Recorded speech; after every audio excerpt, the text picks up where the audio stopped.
Hello, everybody. We are live. This is episode 54, part two with Master Kirk McCune on the Heron Arnesis Screamer system. Hello, sir. How are you? Oh, I'm fine, thank you. How are you? Oh, Glad to great. be back. Yeah, I have to say, that last episode, absolutely fire. I was getting some private messages. Obviously, the comments spoke for themselves, but the private messages were just nothing but positivity and accolades for what you shared with us just this past Tuesday. So, Oh, that's really great news, and I appreciate it so much yeah, because it was very, just so this is obviously well overdue. This is well, it's a special treat to be back today because today is Grandmaster Harone's birthday. I tell you, I couldn't have done it on purpose if I wanted to. Is So that this is right? a great day of celebration for us, and it's ironic because I have been I noticed that I contradicted you on the passing of Grandmaster Harone. Grandmaster Harone passed in 2002, and I was saying that he had passed in 2001. And I don't know why I did that. I guess it's because I'm a consummate professional interviewer. I got the wrong date. But actually, I was thinking, and it may be interesting to start with this Sure. because I think what happened, and it shows the way that our brains work, right? I had watched and enjoyed the interview with Guru Carlos Castro. Oh, you saw And which one did you see? Did you see the I, first one or the I second one? saw some of his demo, and I saw some of his discussion. That was the second one. Oh, good, Yeah, good. Okay, and you know, Guru is a member of Baha'u'llah Martial Arts Association, and we've trained together many times. In the day, we had made a few trips out to when he was with Warriors Way and Chuck Giangreco's school in New York, okay, okay. and we did Remember that? seminars up there.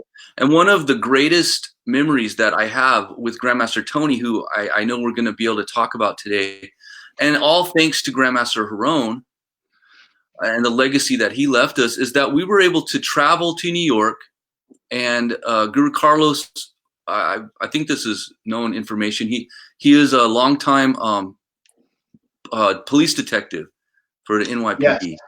Yes. Long time, 30 years or longer, and has really seen and thank him for his service because he really helped that city a lot. And one thing he did for us was he was able to take us downtown and have a tour of the Ground Zero after the 9/11.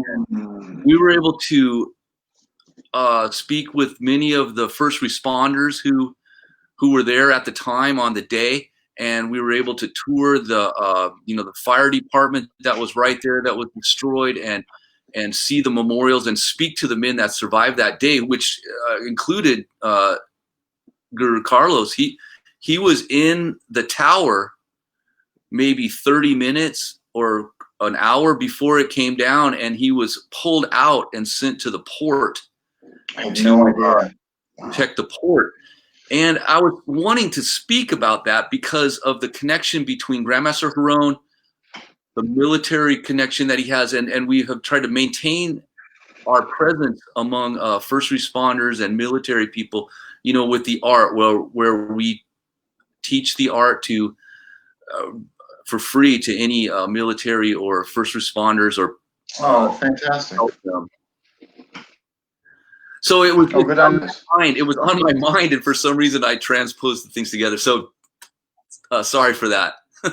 No. That was I enjoyed the story. I think that's fantastic. I had no idea. I mean, obviously, I knew Guru Carlos. Hopefully, when this mess ends, he's somebody that we're supposed to get together, and I hope that materializes. That I knew he was a detective, but I had no idea, that he was there for the 30 minutes that you referenced and all that. He's just like Grandmaster Harone. All those guys who are actually have done things are very humble and never speak about it.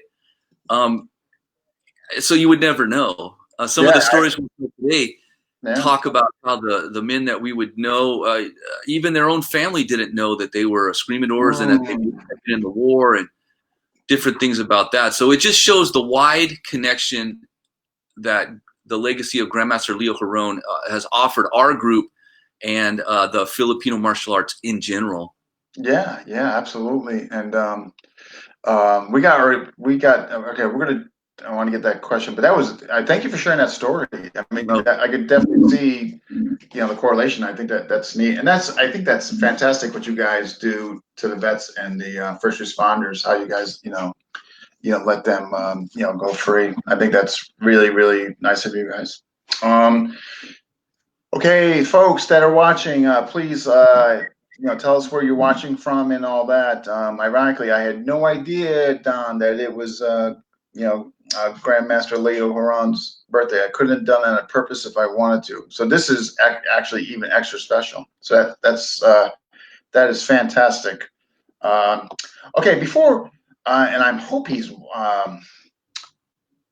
know what, we'll get to this one first. The question I have, and this is coming from James Irwin, by the way, and his question is, back in, I guess this could be, I guess maybe when you started, or maybe pre, when he started, perhaps. Was the art only closed door per se, as far as the Filipino community? Well, when we spoke before, I talked about how the art, before Grandmaster Huron started teaching in the Tracy School and started collaborating with Grandmaster Caballas and the other guys to teach openly, they played eskrima in the lodge. And the lodge we played in many ways the way we played it. It was played at barbecues.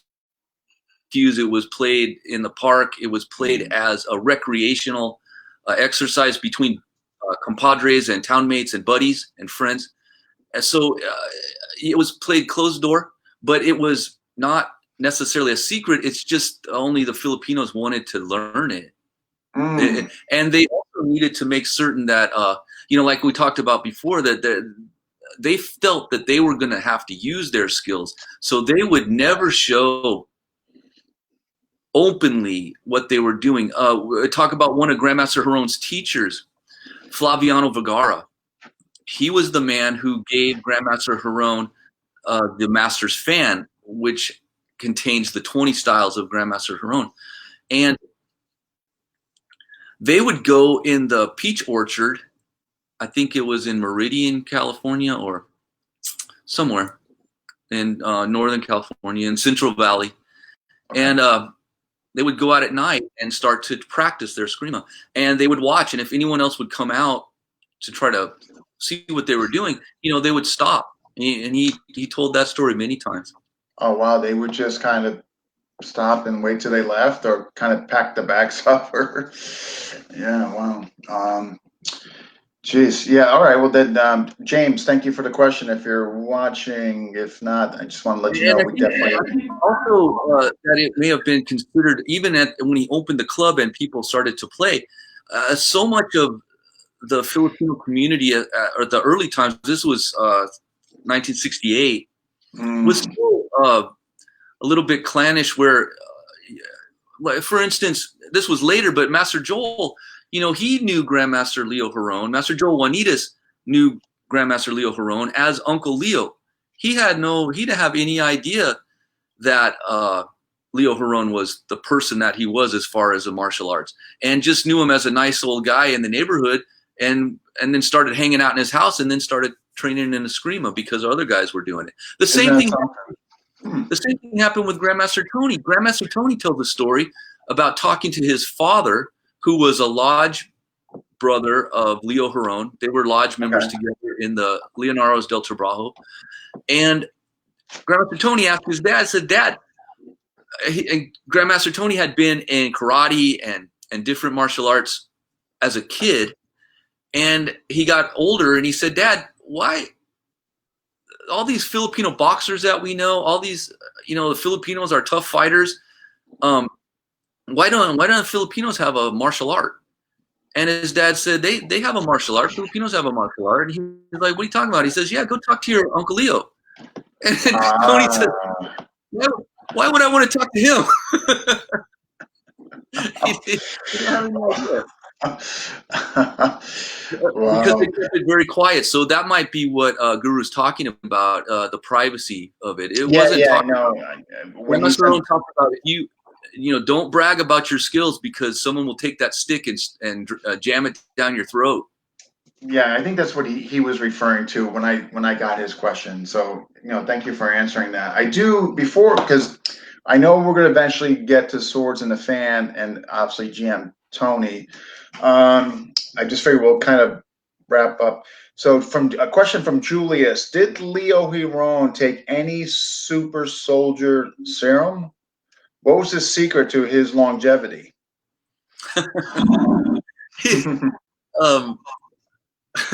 Well, if I told you that, then I'd have to kill you. We can't let those secrets out. No, the secret was that he. I think what is the secret to anyone's long life? He was a very religious person, a very decent man. He tried to keep himself very healthy. He enjoyed playing eskrima as a form of exercise, and he credited his eskrima training as being very useful to stretch his muscles and to keep his body fit. Many of our ceremonies are revolved around training of the body, which is all about fitness and health, and he was a proponent of that very much. Okay. A lot of the older men that we met in Stockton over the time that I was coming up, one story this triggered my mind to this one story is we asked one guy, he was 102 years old, and we said, Manong, what is the secret to your long life? And he said, I've smoked and drank every day of my life. Yeah, just expect what you're expecting to hear. Oh, jeez. Yeah, but Grandmaster Huron was definitely just a very, very good man who, thank goodness for all of us, he was able to stay very healthy and alert and maintain his faculties up into old age. So, why just we can only pray and hope that we do well until our time comes. Absolutely right. He's actually got a part 2 and 3 to this. Did he get hilat from somebody? Hilat? He did have hilat. It was from his teacher that he got when he got back from the war. And I wrote this down because I know these, but I realized that my mind is racing to have all the information that we want. So let me just grab this note and the man's name, because I never met him. His name was Julian Bondok, and he was a hilat man. And Grandmaster Huron would tell the story of he was the massage man. He did the massage, and what he would do was he would take whiskey and drink the whiskey and spit it into his hands and rub his hands together and put the hands onto the ailment and massage and break out that sickness or that pain. Whiskey. Huh. And so that was the hilat that Grandmaster Huron had, that healing, and as well as other healings he got from his teacher. His teacher that he had when he got back to the United States. Julian Bondok. Okay. And so I make sure, because all these things are going on these comments. How was his grip? Was it Donkey Kong style? Grandmaster Huron's grip? Correct. Grandmaster Huron was a very strong person, and was funny. We had spoke to Grand Advisor David Hines, and there was I think the last time that I saw Grandmaster Huron play, he got up and did a demonstration with a knife against, and David was his dummy or his partner, and Grandmaster Huron pushed him.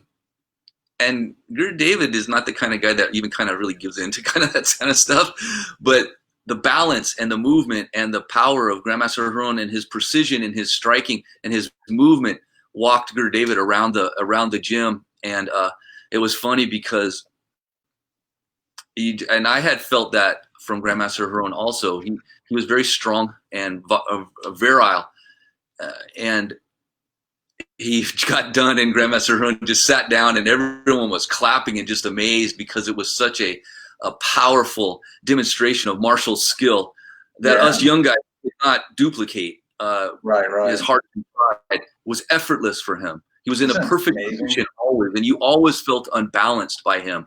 And his grip streak was part of that. He sat down and he patted his chest. He said, "Oh, my asthma, my asthma." Oh yeah, as he just walked somebody fraction of his age all around the room. Okay, got a question here. All right. Are the histories and the knowledge of the elders going to be saved for future schools and shared among them for those wanting more information? That's from Romeo. Our school is all about that. The training, the physical skills are important. We have training of the body, training of the mind, training of the heart, which is the will. And we'll never forget. We'll always remember these lessons, and we tell everyone that we can, and we speak about them among each other. And this is our legacy. This is our legacy, and I'll pass this on to my son, and he'll pass it on to his son. Absolutely, absolutely. Okay. Thank you to those who submitted questions and all that. Again, when we kind of ended last time, we were kind of talking about the 25 swords, the replicas that were made, and I know those were handed out. And my question is, and of course, whatever information you want to add to this, please do. But my question is, I guess, why 25? And were they did he kind of know who he was going to give them to beforehand? I hope, is that okay?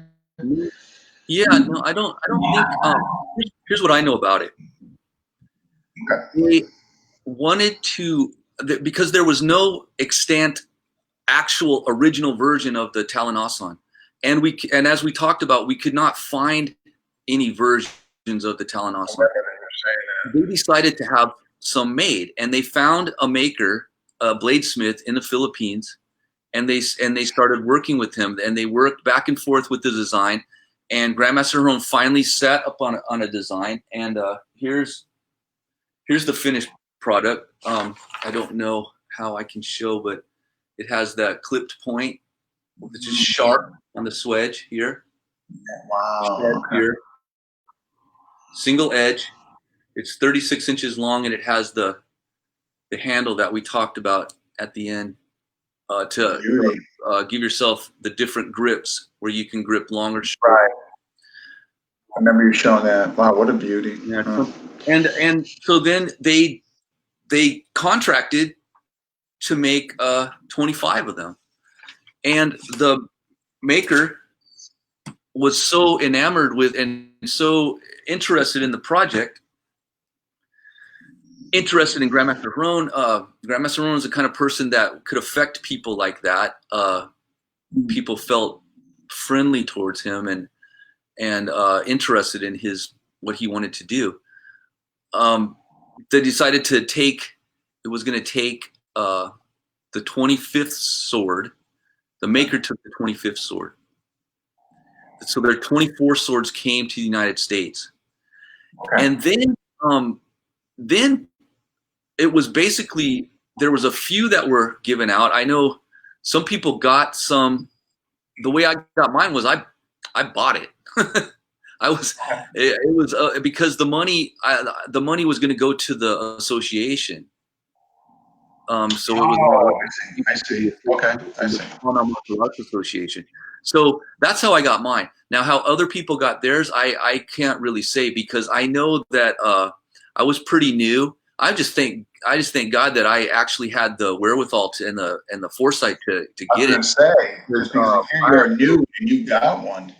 Yeah. It is a prized possession now, especially with what's happened to me, over the years and my association with the legacy of Leo Huron. I was a punk kid, just wanting to learn, wanting to be anything to emulate this man that I had met, that that encompassed everything good about my grandfather and my father, that I wanted to be that person. I wanted to be a person like Leo Huron, and you know, having a sword that was a metaphor for his actions and the things that he had done in his life, and then the art that we were trying to learn. It just means the world to me. So there was really no price that I wouldn't have tried to pay. I know, it's incredible. Like you mentioned that you had the foresight to grab that. I mean, that's, The you know thing what that's I mean? really interesting about those swords is that they're so well made. If you ever see one, and if anyone has one in person, they're really beautiful Oh, pieces of, I'm sure. and but they're usable. They're not just for show. These swords are, and this is what Grandmaster Huron wanted. He said, this sword is what I used in the war, and the quality was very interesting, because the quality in the war was very high, and that was something that the Japanese were having problems with their swords. They were starting to be made out of inferior metal, but Grandmaster Huron's sword was made in country, and the Filipino bladesmiths were able to make a very high quality steel. I think using parts from Jeeps and stuff like that for the I steel. mean, it And looks so beautiful. before I tell the story of what he was doing, as we talk about the swords, I brought out another. So he had his Talanasan sword, and another thing that they would use was what they call garrote. Garrote Okay. is a flat stick made from bahi wood. This is a more heavier one. The interesting story about this actual garrote is this was made by Grandmaster Huron, Grandmaster Tony Somera, and Paul Herman Sawanda made this. They Wow. also made this one, and Oh it my was made the goodness. way that Grandmaster Huron liked them. And if you notice, it's cut flat on the end, and they Okay. use the two angles to strike with the tip and create blood on the head and face of Yeah. the opponent. So that was kind of two slashing, and that would create deep gouges and cuts. And then the use of the garrote, the flat stick, it breaks bones. Where Yeah, those things are, yeah, similar to the those use of things, the sword, because you need to use the edge to be yeah, successful with it. But those things are not forgiving. the thing was is that they would break their swords, and they would pick up and use bahi in between. Hmm. If they wanted something longer than the machete or whatever. And the problem was is that the Japanese would watch the villages, and if they saw the smoke coming from the fires that the blade makers were and they knew they were making swords and they were making weapons, and they would go and attack those villages. So the sword makers were actually taking a great risk at the time to create the Talanasan swords for the fighters. Oh, how fascinating. But that being said, they still did it. They still tried Yeah. to keep up the supply, and the people of the villages were also very interested in or thankful to Grandmaster Huron and the fighters, the resistance fighters, the Philippine army that were still in the field, the American soldiers that were there trying to recapture the Philippines. Grandmaster Huron's, we talked about the sheath that he used that opened like a clam, Right. was hung under his arm on a sash, open like a clam so the sword could come all the way out. Well, that sheath contained or used a tassel. There was a tassel on the end of it. So his sword and sheath is 36 inches long, and the tassel was maybe 3 or 4 inches long. It hung down a little bit. And he said that when he walked, the tassel scraped along the ground. And so that gives an idea of how tall Grandmaster Huron was. He was not a super tall person. Right.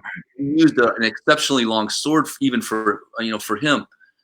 But there was a question from one of the Irish members of our group, and the Irish used swords with tassels on the end, and they stepped on the tassel and drew their sword. They carried their swords in their hand and so he asked if that's what Grandmaster Huron was doing, and he was not. The reason for the tassel was that tassel was given to him by a girl in one of the villages who said, thank you for helping us. I made this for you so that you will remember why you're fighting, and you'll remember us while you're there, that we care and we love you, and this is a gift for you. And so he carried that on his sword. Oh, I'm sure. I bet. Oh my gosh. I mean, from a little, yeah. Wow. We got So my guy. for us, those Talanoss swords are a metaphor for all the whole art. They are a graphic, physical representation of the methodology, the history, the legacy of what Grandmaster Harone did, and the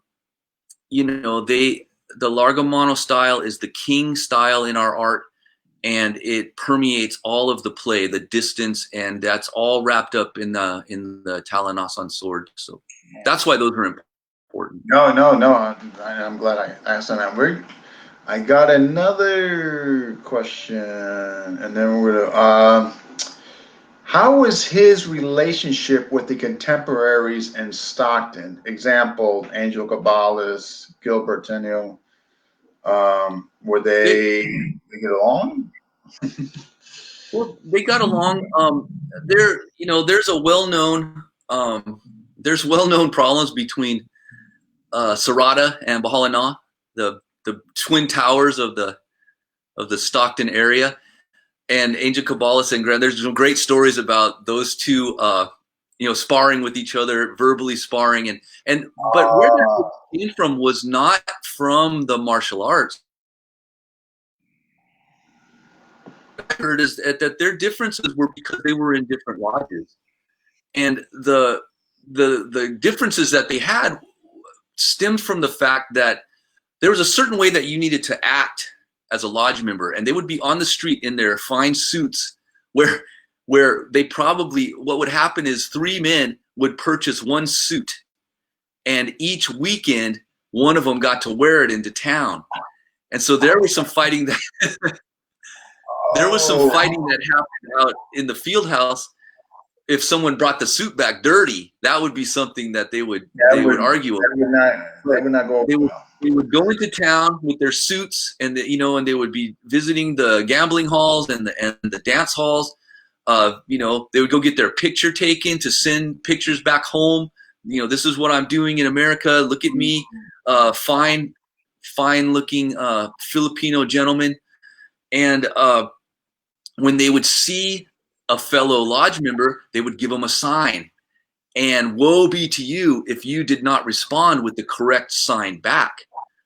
And then there were signs that you would give to other lodges, and you would give them a sign. And what would happen is they would say, "Oh, Manong Leo didn't give me the correct response to my sign, and he's not a good lodge member. And oh, this other guy, he didn't understand what I was signaling him." And these things were the things that would cause problems between. Oh my gosh! They just happened to be escrimadors. Now, for the accolades for the younger members of the group who were vying for position in the groups coming up, now those guys would fight. I mean, there was a time, and forgive me, brother, GM Darren T-Bone, but there was a time when there was no greater enemy to Bahana than the Sarada group. And if Master Joel and GM T-Bone saw each other on the street, they would probably fight. They would try to even talk. They'd probably fight. That honoring of their. Wow. And that's the beauty of time. That's the beauty of the legacy that Grandmaster Harone, the legacy that Grandmaster Caballas have left us. They gave us the tools to overcome all that and move. Art becomes more important than any of those petty now we're the best of friends, and we only care about the Stockton legacy. That's the most important thing. So yeah, he got along great with people. One of the things in the lodge that was so important is that these men were great public speakers, and they were sly. I'm a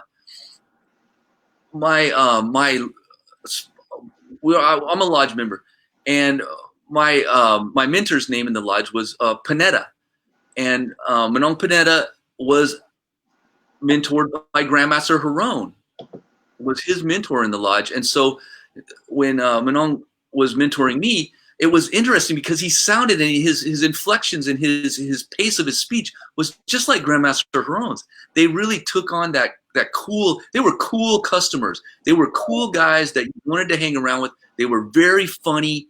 They were used to being around other guys who they had to kind of outdo, but you couldn't, it had to be very subtle and very slick. And that was the way that they gained a position, and, that their reputations would not be insulted. And they were all great at that. So yeah, he got along great. Oh, good. It was just a dangerous time. The thing that he might be that the question might be getting to is that it was a dangerous time for them. They if you strayed on the wrong side of El Dorado Street, the police would come and beat you up. They'd arrest you. I know that. And so then, like we talked about, the different Filipino lodges, the different towns and islands, those guys would have problems on the street. And there was gambling, and like any young guys, these guys were 16, 17, 18-year-old guys. Yeah, so they were just doing normal 16, 17-year-old things. Yeah. And they were on their own, in a new country. So, things happen. Yeah. But yeah, no, Grandmaster Harun got, and into his older age, he could get along. He could get along with anybody. So okay. Well, thank you for the question. And there's a couple more, but I'm gonna have you go back and answer them.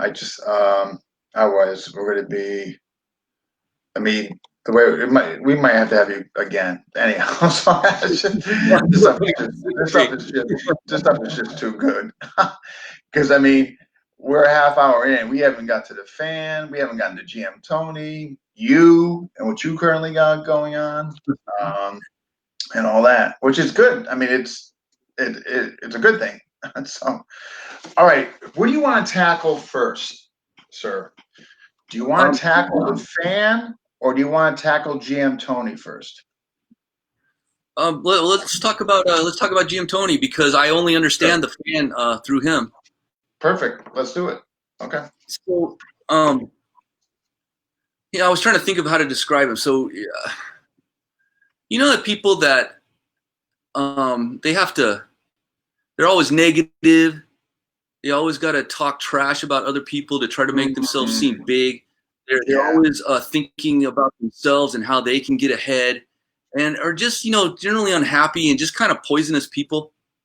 Mm-hmm. Grandmaster Somera was the polar opposite of this person. He only elevated other people. He always was working for the benefit of other people.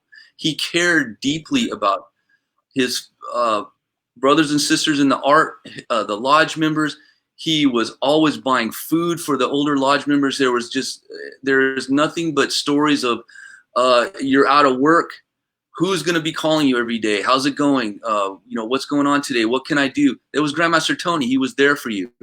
We're talking about a man who, when he passed, hundreds, 1,000 people showed up coming to his funeral, and of all ages, of all different walks of life, and all had a story about a very personal interaction with Grandmaster Tony that changed their life.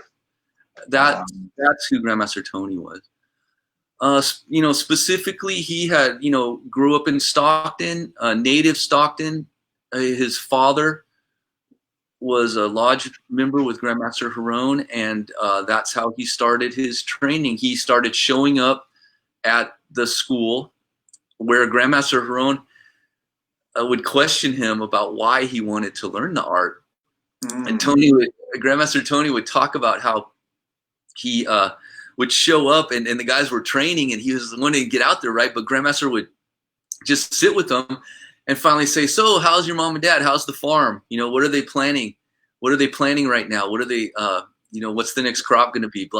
And it's just crazy. It went on for weeks. Oh, because he wants to train. He doesn't want to answer questions about his parents.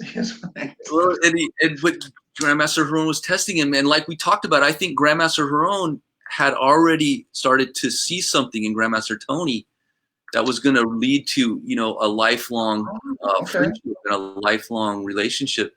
And finally, teased him about, hey, why do you want to learn this art? And it's probably you want to impress your girlfriend, right? And stuff like that. So eventually started letting him play. And then, he was the guy that Grandmaster couldn't get rid of. That was, there Right. from that day forward. So it was very much, and the reason that the Bahana Martial Arts Association that we have now is such a civic minded group. We are, it's very, very important that we work with the community and that we're doing civic works and cleanups or whatever's necessary that we can get involved in. You know, we get involved with it. We're very much connected with the FONS group, which is the Filipino American National Historical Society.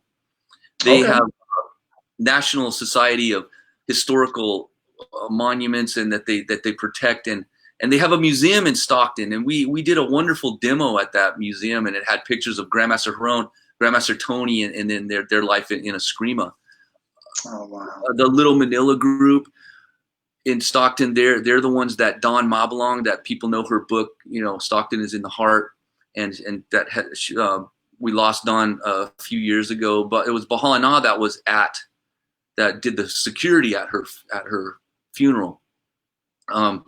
We worked with her. That was Grandmaster Tony who was involved in that. He was a board member on those groups, and worked tirelessly for the Filipino community in Stockton, and that's he was able to start his Antonio Somera gallery that you may have seen on my Facebook page, or there's a Tony Somera gallery Facebook page. These were artifacts that he found at the Dagohoy Lodge, and basically on his own dug into the basement area where these things had been stored over the years, probably from the early 1900s into the 1950s or something.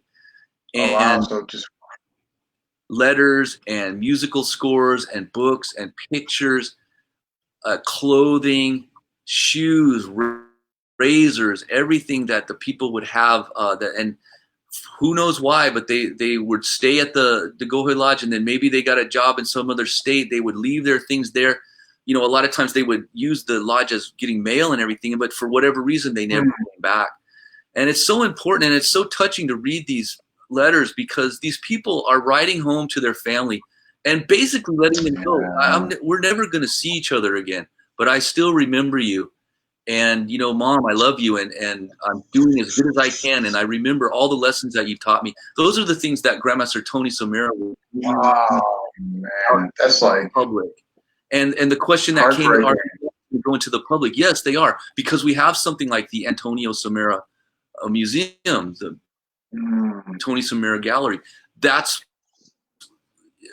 you know, where the artifacts are held, and that's held at the Little Manila building, Little Manila Rising, and that was the old Grand Lodge building that was next to Grandmaster Huron's house, where I talked at the last interview about playing in the basement. That was the lodge that was there. It is now in the hands of the Little Manila Rising group, and they're the ones that started the movement to restore and save the last 3 buildings of the Little Manila area in Stockton. Grandmaster Tony was involved in all of that. Okay. Oh, fantastic. So there's some history that'll be untouched. Okay. Well, and as far as the martial quality, Grandmaster Tony, he was beyond compare in his skill sets of martial art. It was an amazing person that could do things that couldn't be done. He was like his mentor, Grandmaster Huron, and you know, where they would play together, he picked up on that. They were together for over 30 years of training together, you know. I mean, right, 30 years. I mean, that's right. So Grandmaster Tony, and also brought in something that a lot of people don't know about Grandmaster Tony, is he was one of the highest ranking students in Mande Muda Silat. So I had no idea that. Oh wow, I had no. He was very good friends with Paul Herman, and they actually worked together on the Jagabaya system. The Jagabaya system that was Grandmaster Huron and Paul Herman were friends, and one of the things that Paul Herman put into his Jagabaya system was from our affiliate program that Grandmaster Huron was creating at the same time. So there's a deep connection there for us. Oh wow, I had no idea. Wow, and Grandmaster Tony was the key of that.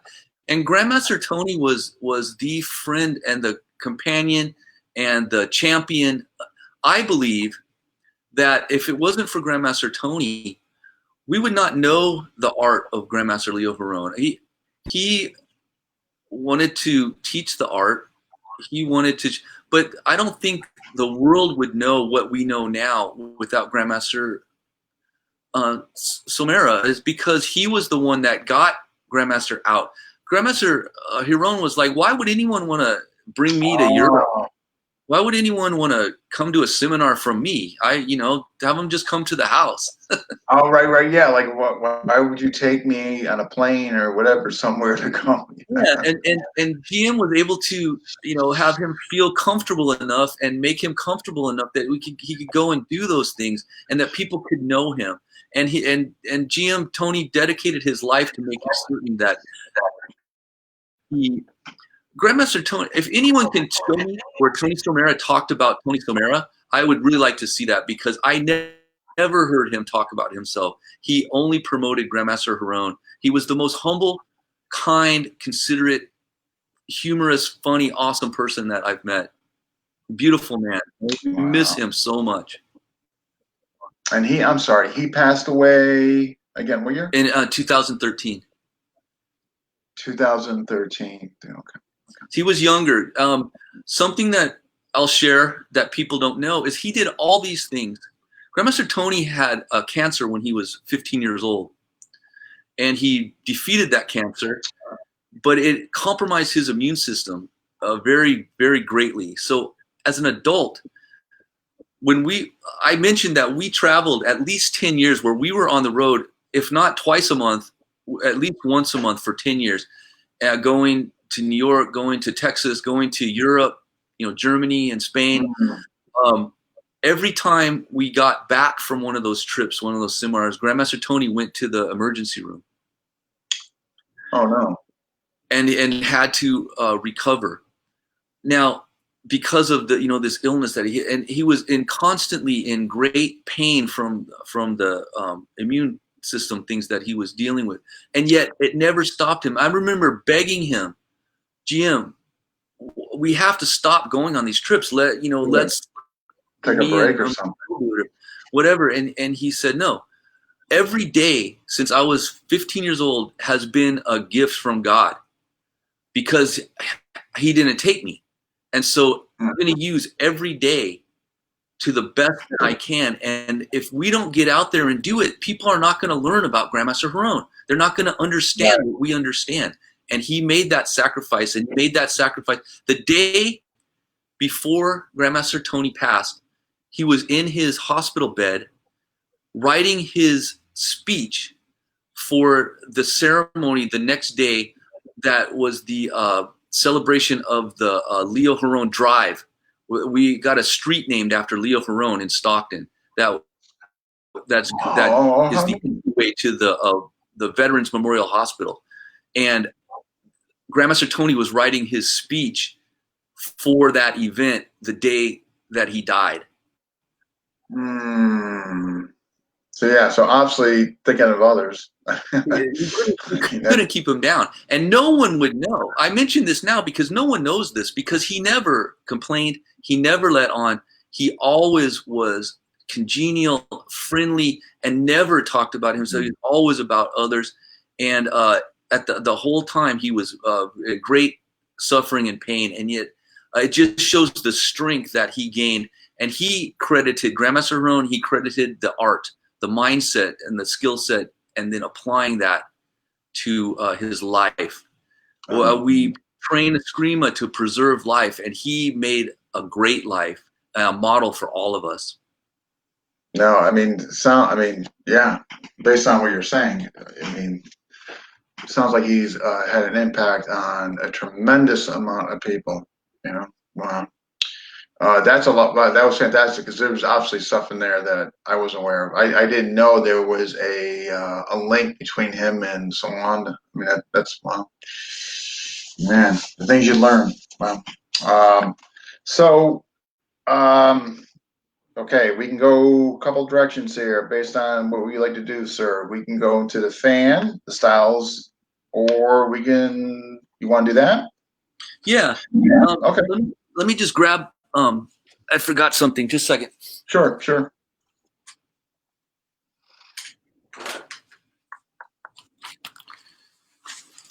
I was advised to mention another thing too, and I want to make sure that we get it. That Grandmaster Haron and Grandmaster Tony Somera, we and the Bahana Martial Arts Association, one of the things that we're very proud of is that we have a Leo Haron and Tony Somera scholarship, and every year 5 students are chosen from high school, and they receive money to continue their education. And that was the idea of Grandmaster Tony also, and we're doing that now, and we've even done it during this pandemic, and made sure that the young students are learning about Bahana, learning about the legacy of their forefathers, and then we're supporting them in their education, and their desire is to be involved in the Filipino community. So there's another example of where this is being passed forward, and we're proud to be a part of that. Oh, that's outstanding. Wow. So the fan was given. Here's a small example of it. There's a bigger one, and there's a few examples. Okay. And it's written in the fan. And this is important. I'll come back to the metaphor of the fan. But the Haron system is comprised of 20 styles.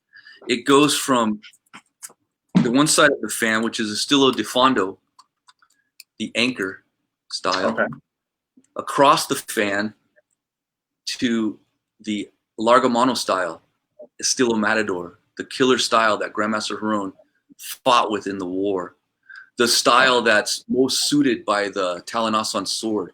This fan, the master's fan, was given to Grandmaster Haron by his friend and teacher Flaviano Vergara, who died in World War II. He had a premonition that he would not make it through the war, and that hurt Grandmaster Haron very seriously. But before they parted,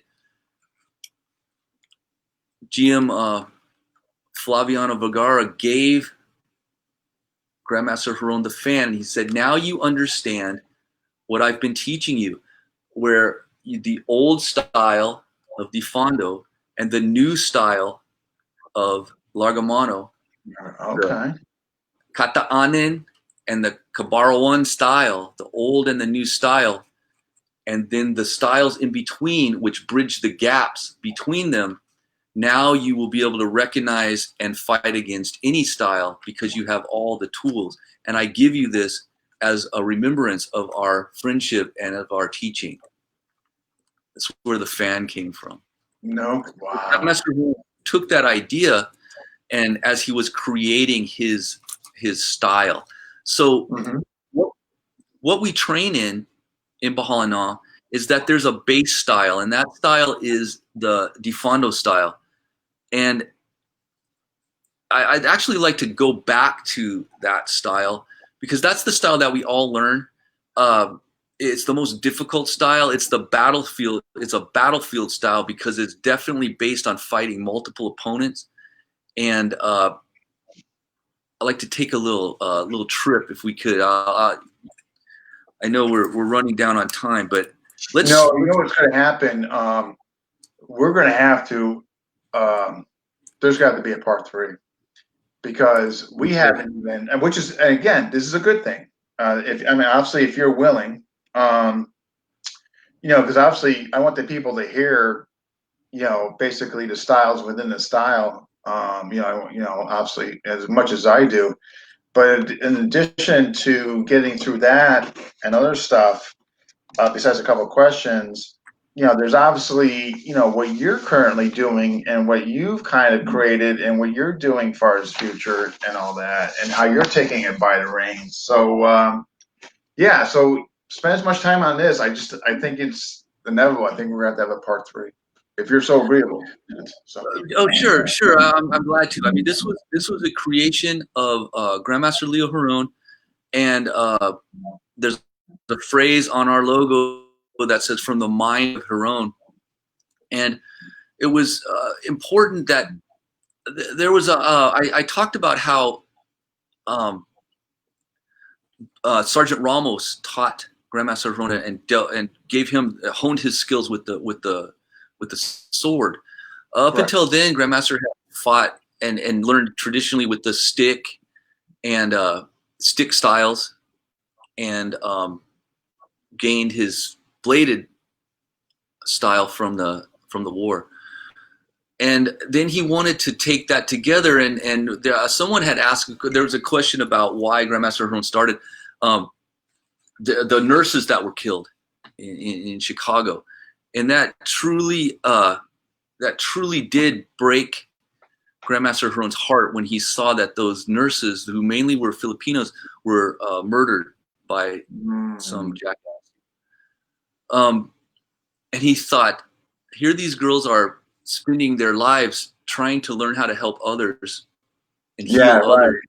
And they're the ones they only spent a few moments thinking about the preservation of their own life. They may have been able to band together and do something. So he started teaching the art. We talked about something that as he started, he was developing the art. For instance, the first graduate students of Pahalana under Grandmaster Herron, I mentioned that Gurudan Anasanto was the first graduate. Correct.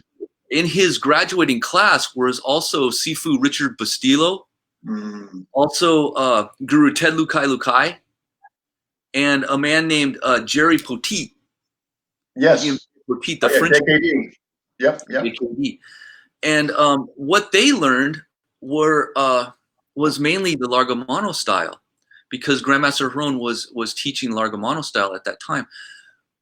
As he developed his system, he felt that it was better served, and he created and developed the Difondo style.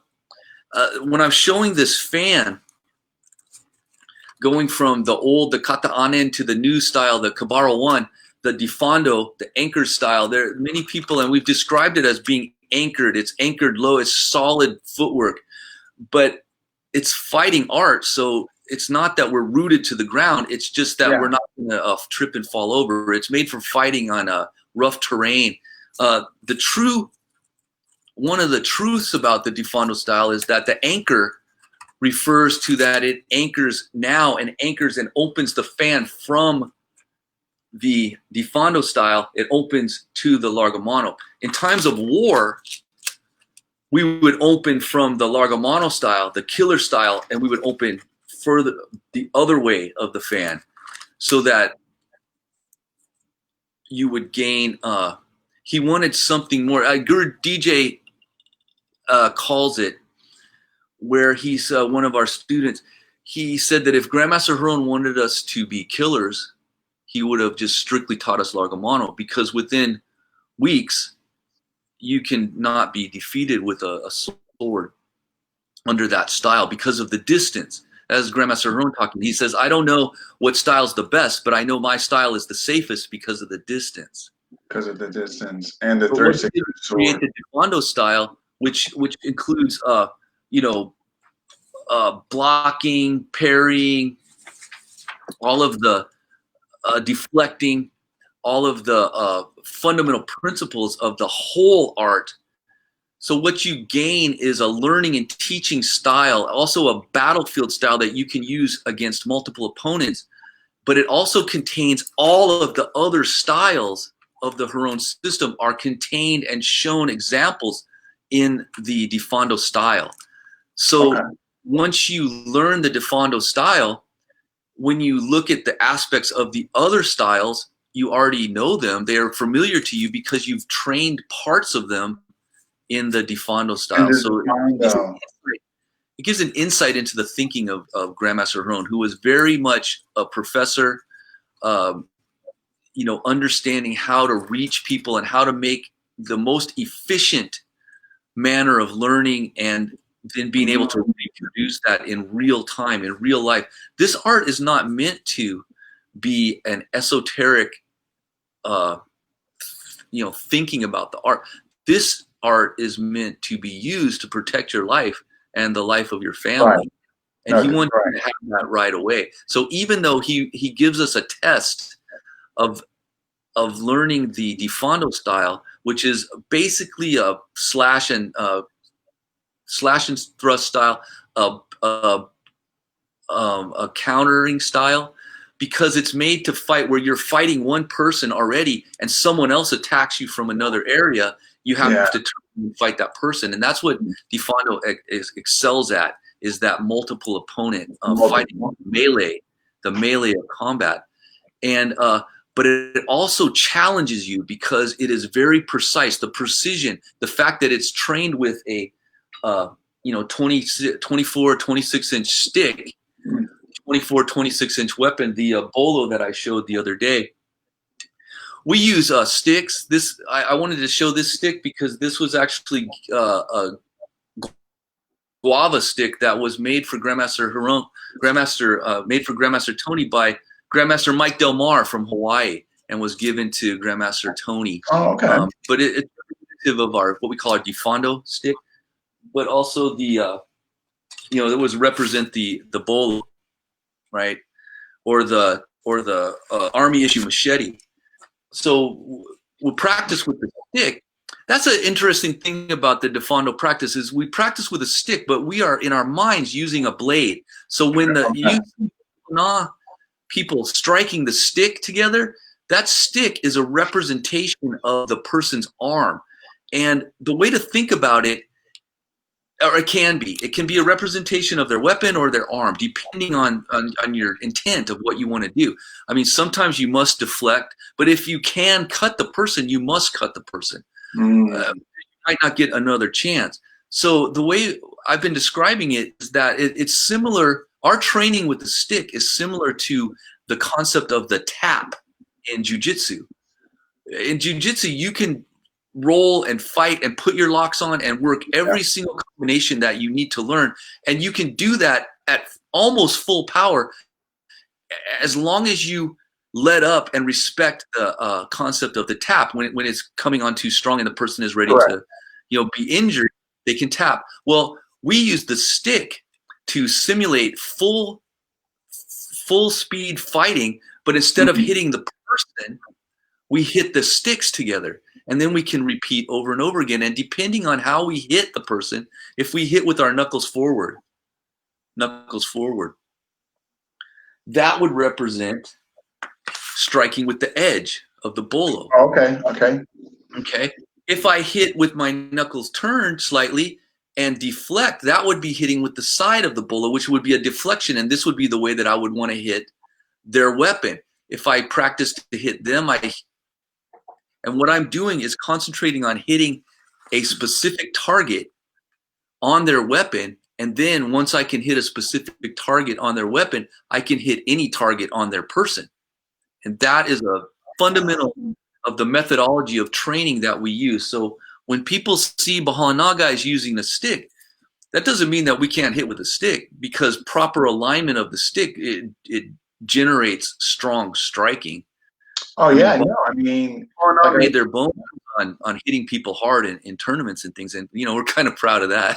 No, matter of fact, with my students, I said, you have to make sure your knuckles are going, emulate sword, the edge and all that. So no, I definitely, right on. I definitely get what you're saying. One thing I just wanted to just back up on.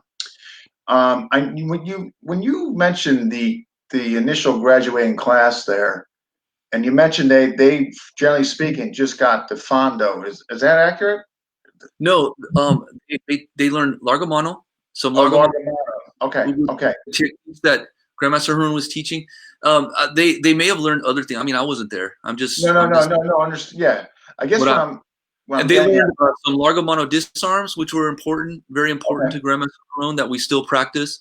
And then they learned some other things that they could tell you about from Grandmaster Harun, and they also received the ceremony, the graduating ceremony, the ceremony that dates back into the ancient history and the Katapun, and they received that ceremony from Grandmaster Harun, and Grandmaster and Gurdan and Asanto, for one. I'm not sure if the other students received it, but Grandmaster and his wife Alberta Harun did a hand-drawn, hand-colored certificate of graduation for Gurdan.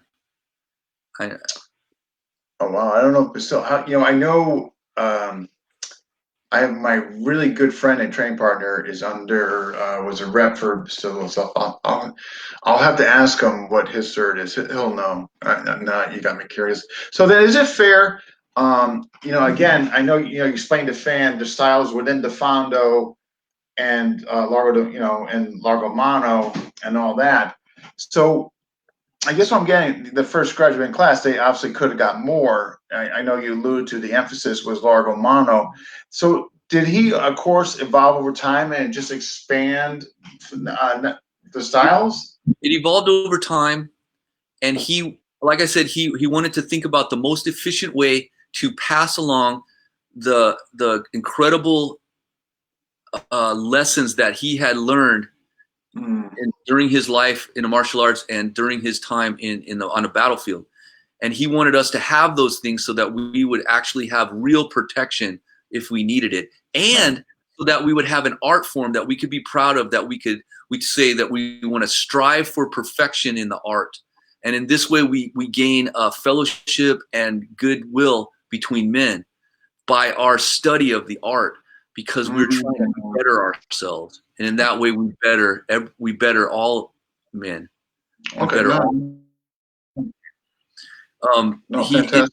It evolved in an interesting way. As he was thinking about this, he would run through the movements underneath the sheet, underneath the covers at night. He would sit there with a flashlight. He would run them through. And his wife, Alberta, who I mentioned, she said, "Leo, you gotta write this stuff down, because I can't sleep." Oh, that's too funny. Oh my God. It was thanks to his wife Alberta that we actually have a written curriculum in the Defondo system, and also in many of the other styles. We have a written curriculum of specific techniques that are the essential techniques of that style, that are essential to learning the principles.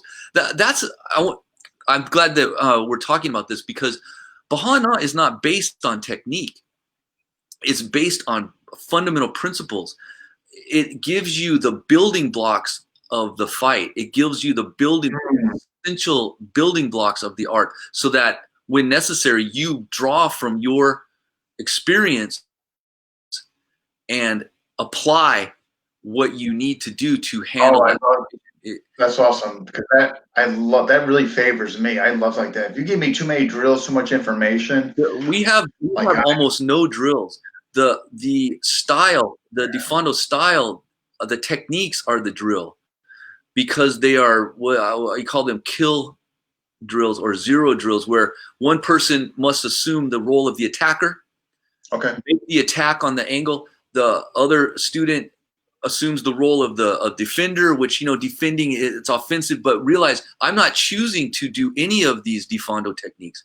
I'm in the fight already. Guys are trying to kill me right and left, and I'm dealing with each one in turn and fighting multiple opponents. So what it's giving me is the ability to fight into any area that's being attacked based on where my weapon is at that instant. Okay. It's a stroke of genius what it is from Grandmaster Huron, and he credits his wife Alberta with not only getting him to write it down, but for helping him to organize it where it is the most essential things. The qualities that put the techniques into the Defondo system are that Grandmaster Huron saw them done in real combat. He either saw them done or did it himself. Correct. It demonstrates a style of the fan. It demonstrates at least one or more of the fundamental principles of Bahana, of the Huron art. And what it is he's guaranteeing that, given the circumstances surrounding that technique, that technique will work. So it answers the question of many students are like, well, what about this? Well, can I do this? And it would be, yeah, you can do it if you can do it. But Grandmaster Huron is saying, if this guy attacks you like this and your weapon is in this position, this will work. This will work every time. You can count on it. That's very important for why we spend so much time making certain that we are not changing the art as we go further away from when Grandmaster Huron did it. good on you, because I'm seeing that a lot today. Like just being involved in different systems over the decades, and kind of just moving around like that. People just kind of I don't understand that. So I think it's fantastic you're not. And the other thing too, I noticed the systems that come from people that either fought or were in just horrible situations, or that real time, real presence, like surviving, or for their life and defending their life. Man, that stuff is just like to the point. You know what I mean? It's just like, I don't like, for myself, like I get the art, I get the theory, but but for me, my journey, I mean, I want like what you're talking about. You know what I mean? You know? That's what for me, I mentioned before that I needed to defend myself, and so that's what I saw in it. And Yeah. Baha is beautiful in the fact that it works under great pressure. When I Mhm. saw the guys doing their graduation, when I was just a beginning student, I saw them do graduation where they were trying to knock each other's heads off, Heads off. and they Yeah. couldn't do it. They wouldn't let them. I was like, man, I want to be able to do that, and then I dedicated myself to doing that. Yeah. Um, That. that's what it offers. If your life is on the line, this art and the arts you're talking about, yeah, direct. I mean, we train and gain this discipline through our training, our regular training, Mm. learn the techniques. You gain the discipline, but really, that discipline is so that when it happens, that one instant, you may be applying your Baha'u'llah for 5 seconds. All of that you've learned, it comes down to that instant, and that instant is what uh, you're able to survive and not get hurt. No, and the thing is, like, and you make a good thing, and this is where this is why I like, my teacher Guru Burton. He mentions KI in your system. He goes, if I didn't do Illustratissimo just because, it was around, I would have done the Heron system. And we were talking about it, and what came up is just basically things that you were mentioning, that real time, that pressure tested, real time, real speed, real power, real adversity. And I dig that stuff because that's the stuff, man, that you train. That's what's gonna freaking save your butt. You know what I mean? People don't understand. People, it's very difficult to understand the destructive power of a bolo or a sword. If you've never, Grandmaster Haron seen people cut down with swords. Oh, He said sure. that he told me that the longest fight that he ever saw in the battlefield, it was 2 strikes. It was either the person swung and hit the target, put the guy down, or they swung and were countered and went down. And it And went down. he said that, a cut, it's just incredible. Like arms would come off when it's dealing with swords, heads I come can, off. I can imagine. Yeah, yeah. And so you don't have time to mess around. That's why the art is so direct. Yeah. It's direct. There's no time to mess around, and you have to engage that person and stop them from being able to hurt you. That's a problem that we have because the brutality of what we're doing is immense. No, If you've no. ever slashed an animal or cut an animal, it's bloody, it's horrible, and they don't drop right away. You're fighting them for a while, and you're fighting them up close.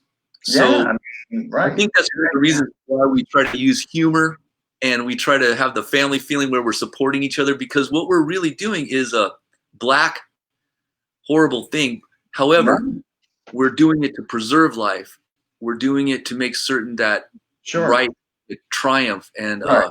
Yeah. For power of good. Right. Exactly. Not bad, evil intentions, or anything of that sort. And all that. No, I'm absolutely with you. If you were living in my area, man, you'd be seeing me. You know, because I totally believe in everything you're saying. Like, if you expect to be able to defend yourself or protect your loved ones, man, you better have a system that has stress inoculation, that there's contact. I mean, granted, it goes in increments. I'm not saying, the first day, they're trying to blast your head off, but there's gotta be pressure tested and like memorization, like, and again, I'm speaking in terms of my journey, but for me, man, I need like exactly, and I agree, and I partake in stuff exactly what you're talking about. Just yeah, I just well said. It's so important, the teaching. That's so important because you can knock you can knock what advanced student can't hit a beginner? I mean, if you can't, then you have a problem. But Yeah, right. it's your job. My job as a teacher is to make my students better than me, and I was taught that I must make them much better than me. And that goes back to the early days, because the villagers, we had to fight together. My job is to make you better so that my fight is not as hard, that we can win easier. And it was because the new guys have to go first, right? But I totally agree with you. Like, if you really instill and you value your students' instruction and you want them to be better than you, it's going to raise your game. If you get complacent, you're like, well, they're getting stuff, I really like, things are just going to, the quality, I believe, is going to fall because the standard is already been compromised. Well, exactly, and there we are back at the beginning with Grandmaster Leo Huron, who embodied all the things that we're talking about. Obviously, he put that into his art. Each of the 20 styles, each of the styles have that same discipline in them, the same mentality of directness, of they are to fill in the gaps between, what's necessary. The Fondo and Largo Mano. Okay. A complete system that we can use as we need it. As you open the fan to where you need, we can open our skills up, our skill set up, and apply that technique to the thing. And there was a person, Grandmaster Leo Huron, on his birthday today. I want to praise him as being someone who embodied everything that he said. He was putting his money where his mouth is. He was the person that was making certain that we were going to be better than him, better people, better martial artists. I mean, we're striving for that, right? Sure. The example. He is the example. He is our star. And the fact that he was able to put these things down, where in art, we didn't get to talk too much about the styles, but they build on each other. And you're constantly amazed by, say, oh, wow, that's how that fits in. Now I understand why we learned that. It makes so much sense. And and as much as I've done it, we're amazed constantly. Every class, there's a light bulb going off. Now, who can do that with, writing the stuff down 20 or 30 years ago, writing it down, still alive. He always said his art is alive. And if he's listening now, it is alive. He's made it alive. So, can you? I know we don't, obviously, because we're definitely gonna do a part 3, because I'm gonna wrap up here. But just for the folks and all that, I know we can't go into each one of them. Would you mind just naming the styles within the Fondo and Largo Mano? Well, the Fondo is a style. It goes off the what we have is 12 angles of attack. The 12 angles of attack are the 2 legacy Cinco Terro styles from Pagnacinon, the Kataanin and the Cabaro 1, Cinco Terro, the 5-strike styles from the area, plus some transition angles that are put in there. So there's 12 angles in our system. The Fondo has defensive. When I say defensive, I hope everyone understands that's offensive. It's just, I hope the point was made that I'm not choosing to do Fondo techniques. The difference between Eskrima, where I'm practicing the techniques, and Arnis, where I'm fighting in combat, the technique will come out. That's the goal. The technique will come out when I need it. I'm being attacked from every side. The technique will come out. So the Fondo is a style. Largo Mano is a style. We play at Largo Mano range, which means as far as possible away from the opponent. We play that in everything we do, and so Fondo is a mid-range style, but we're playing as far away as we can. There's another style, Combate Adentro, which is a close style. The person is basically right against us, right against our chest. Maybe our heads are touching, and we're cutting on the inside and allowing them to destroy themselves by gunting and passing their blade across our blade, which is dominating our center line. Okay. So he's covering all the ranges, and all that's shown. All of those styles are shown in the Fondo style. Hopefully that's clear. If not, No, we no, can no. go over Yeah. it. So Largo Mono being still a matador, the king of all the styles. Largo Mono is the way that Grandmaster Heron's 978 Signal Company men, they stacked bodies in the Philippines using Largo Mono. Whether they were using the short blade or the long blade didn't matter, because I can use a pocket knife and play Largo Mono, because I'm going to play as far away as I can. Sure. And that is definitely a characteristic of our style. So that's the way those two go together. Difondo has the 12 angles, and a lot of times on the other styles, we may use one of the Cinco Terre patterns. We'll feed only 5 angles. Okay. Different tools for different purposes, right? Okay. All right. I mean, no, that was awesome. I just thought it'd just be nice just for the viewers. They could just get, a little insight, as far as that goes. Let me just run through what they are. Yeah, that'd be great. Awesome. Everyone has one of these, there are many of these in their own style. So the Difondo encompasses everything. But Okay. within the fan, some of the transitioning styles are abanico, which is fanning, the flipping style. And we use the edge, we use the side, and we use the back, depending on what we need. Abierta, which is basically about how you move your body, opening your body to the strikes. There's De Salon. De Salon is what they call the dancing style that you would be described as a salonero, a dancer, the gregarious drunkard dancer at the dance hall, where you're doing a unique dance that's never been done before. That's our dueling style, of the one-on-one style. So there's where we get into what everyone wants to do is fight against one guy. Although we know that you're going to fight one guy and then another guy, but it's more directly offensive than the Difondo style. There's Sankiti, which is a stabbing style, which I want to make a quick notice of, because that's where this is what I was talking about, the asparagus knife. Oh my gosh. And it's got about 2 feet of and a handle, and this is what they would cut the asparagus with. Asparagus grows under the ground, and you have to cut into the dirt and cut the asparagus under the ground.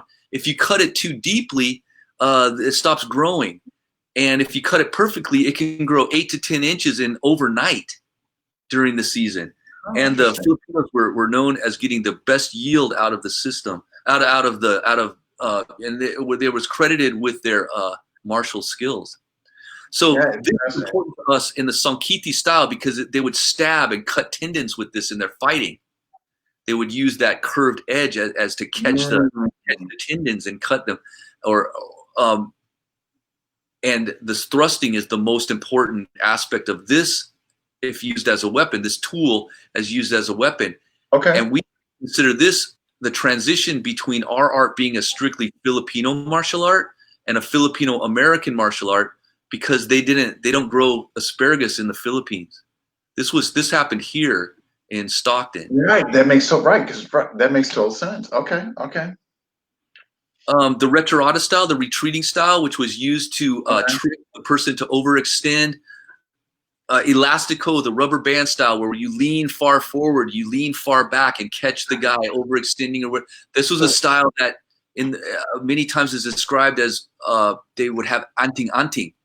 It's the idea of anting-anting, because the person would look like they were cut, but they were actually just moved away in this elastico style. They moved away. It looked like they got cut, but they didn't get cut. And people would see it and they say, "Oh, that guy has the power of the earthworm. You can't cut him."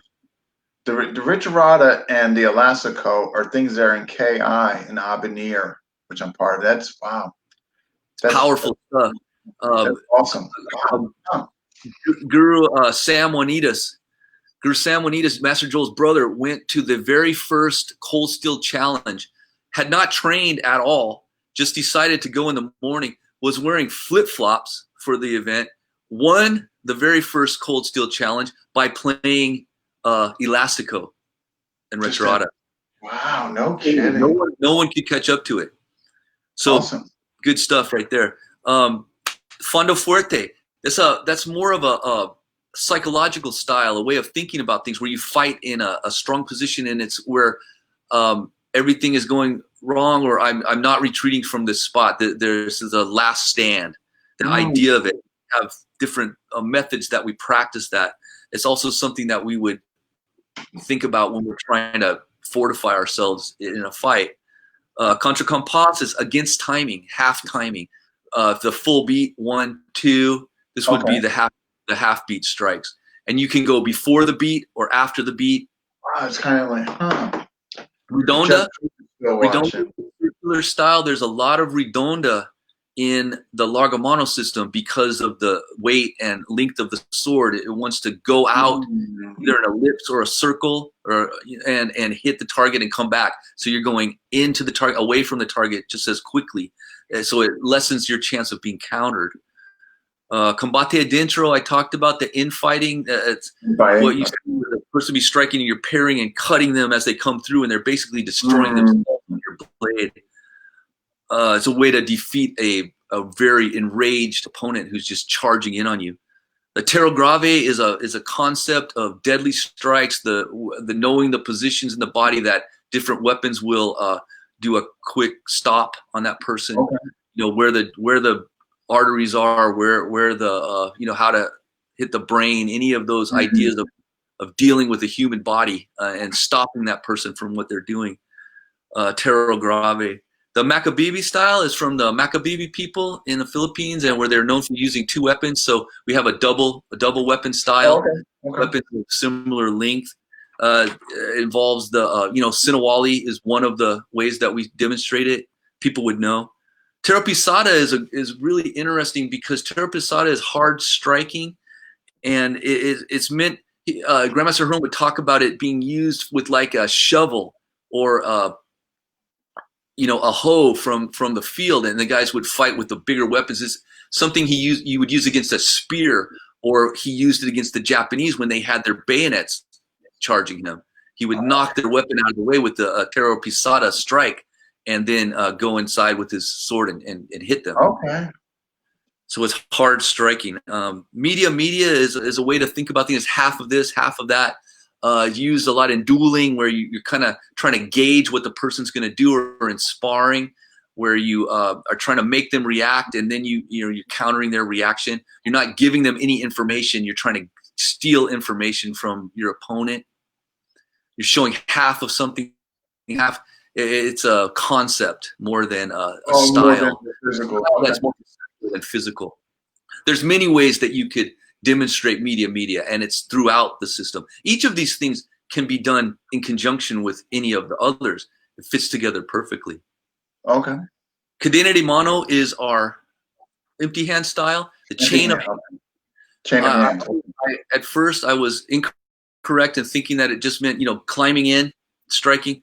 But it actually refers to the grip that you get when you grab someone's wrist and twist their wrist and grab their hand, and their weapon, their knife is there, and you take the knife.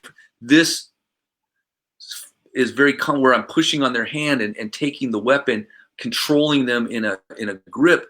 The Spanish saw this, the Filipinos fighting like that, and they thought that this, with my hands, looked like the anchor chain link on the chain of the anchor of the Spanish galleons, and they called it the chain of the hands. Oh, how interesting. Oh my gosh. That little piece right there. Yeah, so we have an empty hand style. Okay. About fighting. Not really, well, we'll get into it later, but escapo, that's parries, escaping, parrying, left and right hand parry. There's also blade parries. You do it with your hands. You can do it with your weapon also.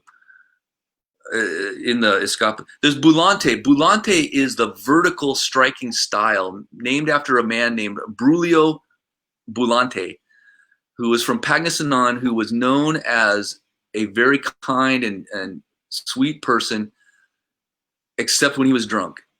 And the problem was that Bulante was always drunk. And he was known for striking one strike, vertical strike, and he would bait his opponent to come after him, and he would move himself into a doorway or behind a wall where they would try to strike him, and they would hit the door frame, and he would strike down and strike them clean, and they could not get at him.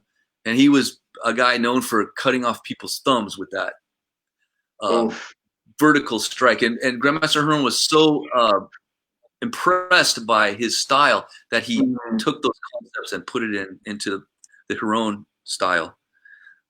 Miss LeContra's style of Heron is multiple opponent fighting. How you stack people up, how you fight to the shoulder, all of the things that he did in the war, and how to deal with multiple guys coming at you at one time. And the final, Largamano, the king of the styles, the style that's famous for Grandmaster Leo Heron, the father of Largamano in America. Note, it's Largamano with an A, L-A. Oh, now okay. Larga. That was on purpose to the older Spanish way to say it is correct, and it with Larga, and it denotes the influence of his wife Alberta on the art, who he wanted to make certain that there was a lasting understanding of the duality of the brutality of the sword and the subtlety of the sword. The way the Largamano style looks is not brutal. The effect is brutal. The way it's presented is very subtle. It doesn't look like anything has happened, and yet the guy's throat is cut. These Japanese didn't even know that they had been hit. And that was a very important concept. And what it creates is that idea of the masculine and the feminine that we understand from. So Larga is correct, and I'd love to talk about that more when we have time. So that's a complete little. No. I mean, this is great. Of the 20. What we do is next time we can pick up on that, and then of course, obviously, we need to get into you and what you got going on, your future plans, and all that. But again, this has just been like phenomenal. This has just been gold. I mean, I love it also. It's such a great opportunity, especially on Grandmaster Leo Heron's birthday today, to talk about him. I would love to give you credit and said that I did this on purpose. Good job. You're a pro. I can't do it. So what I'm going to do is, again, it's kind of the same thing. I'm going to download this to YouTube. I definitely will, obviously post it to your wall like I did Tuesday. What I have to do is I just kind of look at my schedule. I definitely got to get you on for part 3. Let me just see.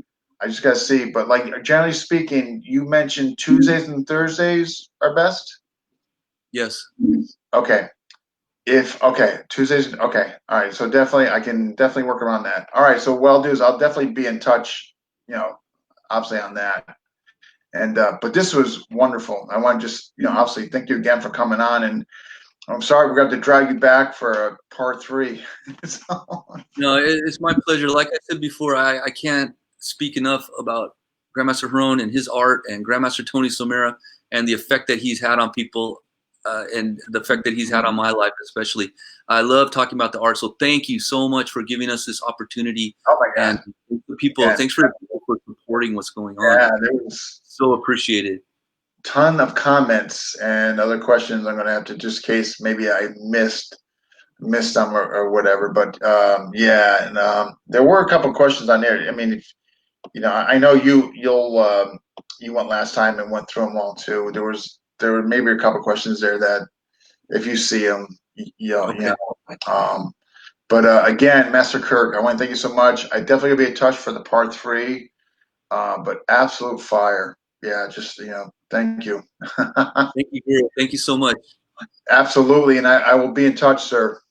Thank you. Great. Be well. Okay. All right, you too. All right.